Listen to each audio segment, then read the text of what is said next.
Vous écoutez la leçon biblique de l'Église de la Science chrétienne indépendante de Plainfield, située à Plainfield, New Jersey, États-Unis d'Amérique. Leçon du dimanche 25 août 2019.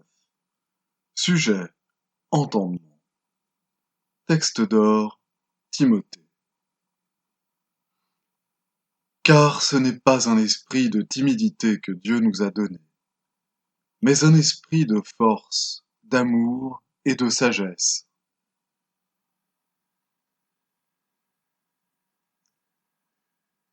Lecture alternée. Ésaïe. Ainsi parle maintenant l'Éternel qui t'a créé, ô Jacob, celui qui t'a formé, ô Israël. Ne crains rien, car je te rachète. Je t'appelle par ton nom, tu es à moi. Si tu traverses les eaux, je serai avec toi. Et les fleuves, ils ne te submergeront point. Si tu marches dans le feu, tu ne te brûleras pas, et la flamme ne t'embrasera pas. Car je suis l'Éternel, ton Dieu, le Saint d'Israël, ton Sauveur. Parce que tu as du prix à mes yeux, parce que tu es honoré, et que je t'aime. Ne crains rien, car je suis avec toi. Et tous ceux qui s'appellent de mon nom, et que j'ai créé pour ma gloire, que j'ai formé et que j'ai fait.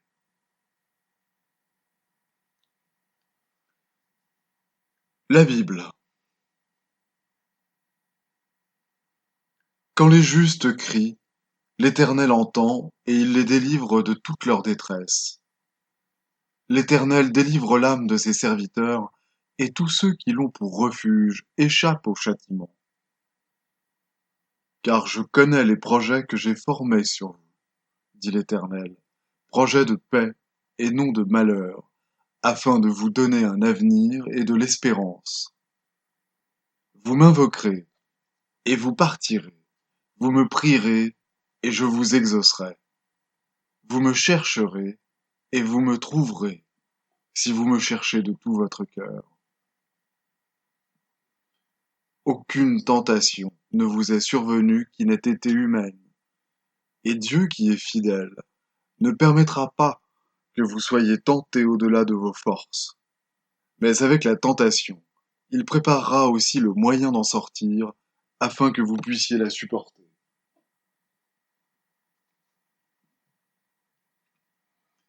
Jésus parcourait toute la Galilée.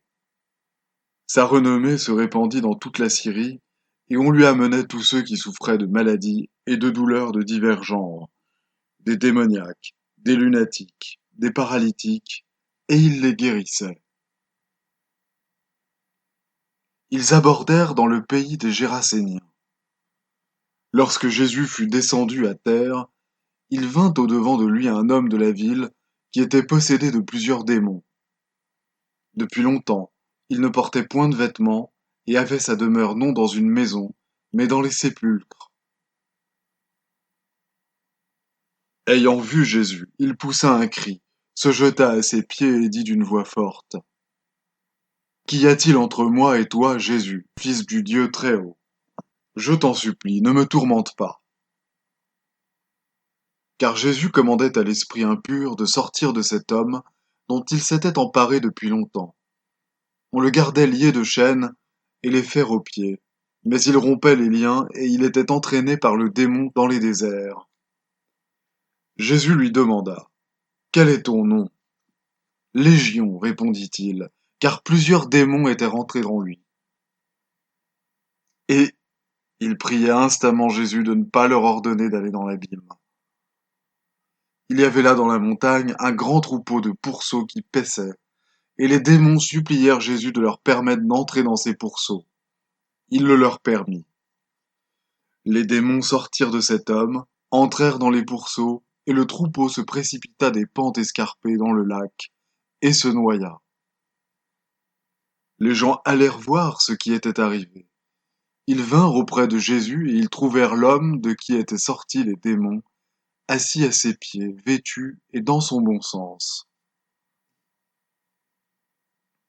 Lorsqu'ils furent arrivés près de la foule, Un homme vint se jeter à genoux devant Jésus et dit: Seigneur, aie pitié de mon fils qui est lunatique et qui souffre cruellement. Il tombe souvent dans le feu et souvent dans l'eau. Je l'ai amené à tes disciples et ils n'ont pas pu le guérir. Race incrédule et perverse, répondit Jésus. Jusqu'à quand serai-je avec vous? Jusqu'à quand vous supporterai-je? Amenez-le-moi ici. Jésus parla sévèrement au démon qui sortit de lui, et l'enfant fut guéri à l'heure même. Alors les disciples s'approchèrent de Jésus et lui dirent en particulier: Pourquoi n'avons-nous pu chasser ce démon? C'est à cause de votre incrédulité, leur dit Jésus. Je vous le dis en vérité, si vous aviez de la foi comme un grain de sénévé, vous diriez à cette montagne: Transporte-toi d'ici là, et elle se transporterait. Rien ne vous serait impossible. Mais cette sorte de démon ne sort que par la prière et par le jeûne. Et il dit aux Juifs qui avaient cru en lui: Si vous demeurez dans ma parole, vous êtes vraiment mes disciples. Vous connaîtrez la vérité, et la vérité vous affranchira. Ne savez-vous pas que votre corps est le temple du Saint-Esprit qui est en vous, que vous avez reçu de Dieu, et que vous ne vous appartenez point à vous-même, car vous avez été rachetés à un grand prix. Glorifiez donc Dieu dans votre corps et dans votre esprit qui appartiennent à Dieu. Je vous exhorte donc, frères, par les compassions de Dieu, à offrir vos corps comme un sacrifice vivant, saint, agréable à Dieu, ce qui sera de votre part un culte raisonnable. Ne vous conformez pas au siècle présent, mais soyez transformés par le renouvellement de l'intelligence, afin que vous discerniez quelle est la volonté de Dieu, ce qui est bon, agréable et parfait. Si quelqu'un est en Christ, il est une nouvelle créature. Les choses anciennes sont passées. Voici toutes choses sont devenues nouvelles. Je vais maintenant lire les passages corrélatifs tirés du livre d'études de la science chrétienne. Science et santé, avec la clé des Écritures, de Mary Baker.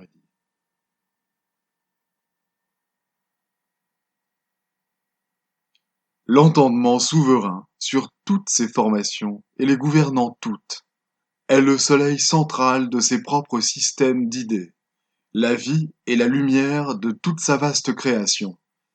Et l'homme est tributaire de l'entendement divin. Question: qu'est-ce que l'homme? Les Écritures nous apprennent que l'homme est fait à l'image et à la ressemblance de Dieu. Il est l'idée composée de Dieu, incluant toutes les idées justes, le terme générique pour tout ce qui reflète l'image et la ressemblance de Dieu, l'identité consciente de l'être, telle qu'elle est révélée dans la science, où l'homme est le reflet de Dieu, l'entendement, et par conséquent est éternel, ce qui n'a pas d'entendement séparé de Dieu, ce qui n'a pas une seule qualité qui ne dérive de la divinité, ce qui ne possède ni vie, ni intelligence, ni pouvoir créateur qui lui soit propre, mais reflète spirituellement tout ce qui appartient à son créateur. La science déclare que l'homme est soumis à l'entendement. La conscience, de même que l'action, est gouvernée par l'entendement. Elle est en Dieu, l'origine et le gouverneur de tout ce que révèle la science. Le sens matériel a son royaume en dehors de la science, dans l'irréel. L'action harmonieuse procède de l'esprit, Dieu. La discordance n'a pas de principe. Son action est erronée et présuppose que l'homme existe dans la matière. La discordance voudrait faire de la matière la cause aussi bien que l'effet de l'intelligence, l'âme. s'efforçant ainsi de séparer l'entendement d'avec Dieu. Il faut que l'action du prétendu entendement mortel soit détruite par l'entendement divin pour que l'harmonie de l'être se révèle. Jésus ne disait jamais que la maladie était dangereuse ou difficile à guérir. Ses disciples, lui ayant amené un cas qu'ils n'avaient pu guérir eux-mêmes, il leur dit « Race incrédule », impliquant que le pouvoir requis pour guérir était dans l'entendement. Il ne prescrivait aucun médicament, ne recommandait aucune obéissance aux lois matérielles, mais il agissait en désobéissant complètement à ces lois. Il est écrit qu'un jour, Jésus demanda le nom d'une maladie que l'on appellerait aujourd'hui la démence. Le démon, ou le mal, répliqua que son nom était Légion. Là-dessus, Jésus chassa le mal, et le démon fut transformé et guéri immédiatement. L'Écriture semble impliquer par là que Jésus obligea le mal à se reconnaître lui-même et ainsi à se détruire. Le traitement de la folie est particulièrement intéressant. Quelque rebelle que soit le cas, il cède plus naturellement que la plupart des maladies à l'action salutaire de la vérité qui neutralise l'erreur. Les arguments à employer pour guérir la folie sont les mêmes que ceux dont on se sert pour d'autres maladies. Savoir l'impossibilité pour la matière, le cerveau, de gouverner ou de déranger l'entendement, de souffrir ou de causer la souffrance, et aussi le fait que la vérité et l'amour établiront un bon état de santé, guideront et gouverneront l'entendement mortel ou la pensée du patient, et détruiront toute erreur qu'on l'appelle démence, haine ou du nom de quelque autre inharmonie. L'entendement est le grand créateur, et il ne peut y avoir de pouvoir, sauf celui qui dérive de l'entendement. Des méthodes de guérison inférieures et non spirituelles chercheront peut-être à faire fusionner l'entendement et la médecine. Mais les deux ne peuvent se mélanger scientifiquement. Pourquoi voudrions-nous les mélanger, puisqu'il ne peut rien en résulter de bon? Si l'entendement est au premier rang et supérieur, ayons confiance en l'entendement, qui n'a pas besoin de la coopération de puissances inférieures. La supposition que l'on puisse guérir la folie par des purgatifs et des narcotiques est en elle-même une forme bénigne de folie. Les médicaments peuvent-ils, de leur propre gré, aller au cerveau, supprimer la prétendue inflammation des facultés dérangées, et arriver ainsi à l'entendement mortel par la matière? Les médicaments n'agissent pas sur un cadavre, et la vérité ne les fait pas circuler dans le sang pour produire quelque effet supposé sur l'intelligence et la sensibilité. Une dislocation du tarse produirait la folie aussi manifestement que le ferait la congestion du cerveau, si l'entendement mortel ne croyait pas que le tarse a moins de rapport avec l'entendement que n'en a le cerveau. Inversez la croyance, et les résultats seront sensiblement différents.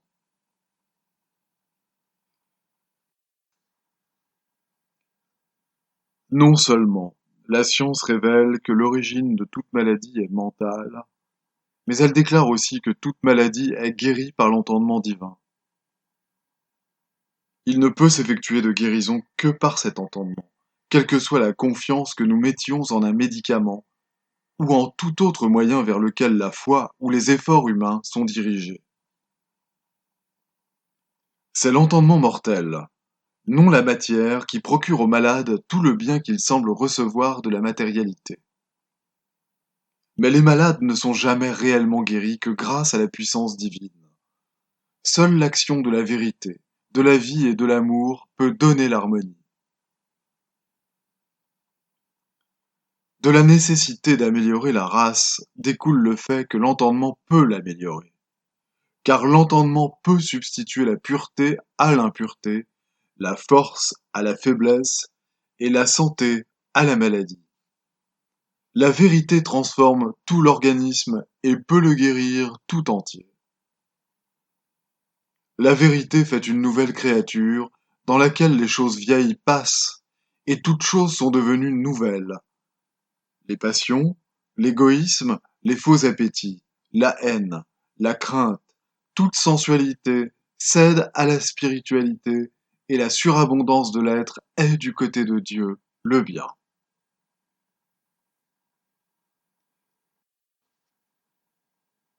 Maintenez les faits de la science chrétienne. Que l'esprit est Dieu et par conséquent ne peut être malade. Que ce que l'on appelle matière ne peut être malade. Que toute causation est l'entendement, agissant par la loi spirituelle. Puis soutenez votre cause avec l'inébranlable compréhension de la vérité et de l'amour, et vous remporterez la victoire. Lorsque vous réduisez au silence le témoignage contre votre plaidoyer, vous détruisez l'évidence, car la maladie disparaît. Quand nous comprenons pleinement notre relation au divin, nous ne pouvons avoir d'autre entendement que le sien, ni d'autre amour, sagesse ou vérité, ni d'autre sens de vie, et nous ne pouvons avoir aucune conscience de l'existence de la matière ou erreur. Je vais maintenant lire les devoirs quotidiens de Mary Baker Eddy. Prière quotidienne. Il sera du devoir de tout membre de cette Église de prier chaque jour. Que ton règne vienne, que le règne de la vérité, de la vie et de l'amour divin soit établi en moi et élimine de moi tout péché. Et puisse ta parole enrichir les affections de toute l'humanité et la gouverner. Règle pour les mobiles et les actes. Ni l'animosité, ni un attachement purement personnel ne doivent déterminer les mobiles ou les actes des membres de l'Église mère. Dans la science, l'amour divin seul gouverne l'homme, et un scientiste chrétien reflète les douces aménités de l'amour, en réprouvant le péché et en manifestant un véritable esprit de fraternité, de charité et de pardon. Les membres de cette Église doivent journellement veiller et prier pour être délivrés de tout mal, pour ne pas prophétiser, juger, condamner, conseiller, influencer ou être influencés d'une manière erronée. Vigilance face au devoir. Il sera du devoir de chaque membre de cette Église de se défendre journellement contre la suggestion mentale agressive et de ne pas se laisser entraîner à oublier ou à négliger son devoir envers Dieu, envers son leader et envers l'humanité. Par ses œuvres, il sera jugé et justifié ou condamné.